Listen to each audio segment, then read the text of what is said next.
PTI के लिए धचका। हुक्मरान जमात का पीटीआई को मुज़ाकरात की नई पेशकश न करने का फैसला। सेनेट में मुस्लिम लीग नून के पार्लिमानी लीडर और खारजा अमूर कमेटी के चेयरमैन इरफानुल हक सिद्दीकी ने एबीएन न्यूज से गुफ्तगू करते हुए कहा कि पीटीआई को मुज़ाकरात की अब कोई पेशकश नहीं।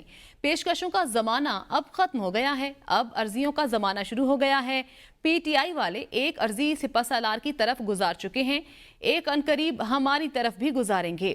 हमारी तरफ से रोज रोज की पेशकशों और उनके नाज नखरों का जमाना गुजर चुका है। पीटीआई ने मुज़ाकरात करने हैं तो जिस तरह अर्जियां लेकर दूसरे दरवाजे पर गए हैं, इसी तरह इस दरवाजे पर आए।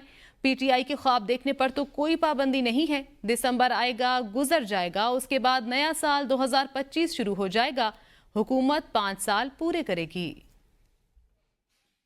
हम ख्वाब देखने पे तो कोई पाबंदी नहीं है ना, और ख्वाबों का तज़किरा करने पे भी कोई पाबंदी नहीं है।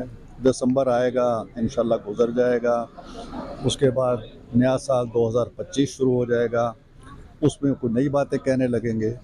तो ठीक है, वो अपने कारकुनों को और अपने चाहने वालों को कोई ना कोई खुद भी ख्वाब देखते हैं, उनको भी दिखाते रहते हैं, तो उनको इसका हक हासिल है मेरा ख्याल है। देखिए, हम पेशकशें कर कर के थक चुके हैं।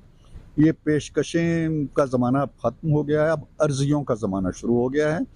वो एक अर्जी गुजार चुके हैं सिपहसालार की तरफ, उनके घर, और एक अर्जी हमारी तरफ भी वो गुजारेंगे अनकरीब, और कहेंगे जी कि चोरों और डाकुओं के घरों पे जाएंगे और दस्तकें देंगे।